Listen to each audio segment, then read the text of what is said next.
parler des pièges de l'interférence à éviter, que ce soit après une hypnose ésotérique. Et même si on n'en a pas fait, cela évite de remettre des couches supplémentaires sur ce qui existe déjà. Le premier point sera de ne pas donner son pouvoir à autrui. Par exemple, les dieux, les anges, les archanges, les guides, les défunts.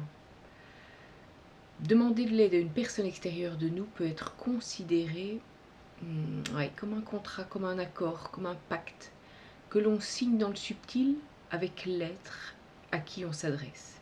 Et attention, souvent l'être à qui on s'adresse n'est malheureusement pas celui qu'on croit. Attention, parce qu'on ne sait jamais qui se cache derrière l'être que nous allons appeler.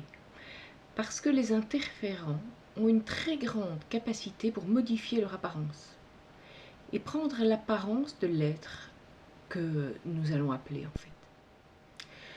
Ceci est valable aussi dans nos rêves, parce que nous perdons notre vigilance en dormant.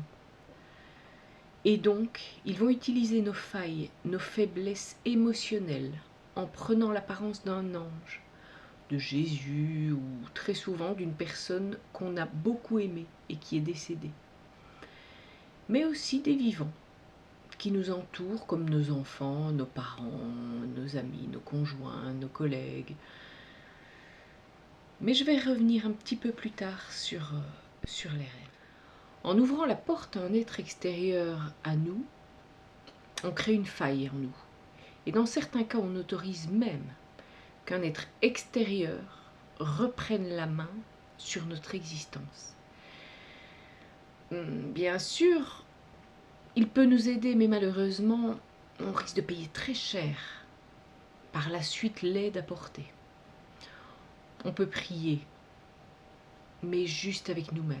On peut demander de l'aide à notre partie subtile, notre âme, notre conscience, mais rien à l'extérieur de nous. En ce qui concerne les rêves, on a la possibilité, le matin ou juste après, de remodifier le rêve en refaisant ce rêve de façon éveillée, avec le scénario qui nous convient. Cela va annuler ce qui s'est passé, ce qui a été créé dans nos rêves. Ou alors, on annule tout simplement tous les contrats, tous les accords, et on annule tout ce qui a pu se passer pendant les rêves. Et si on se sent plombé par la nuit, ce qui arrive quand même de temps en temps, après annulation ou modification du rêve si on s'en souvient, mais si on ne se souvient de rien, on annule.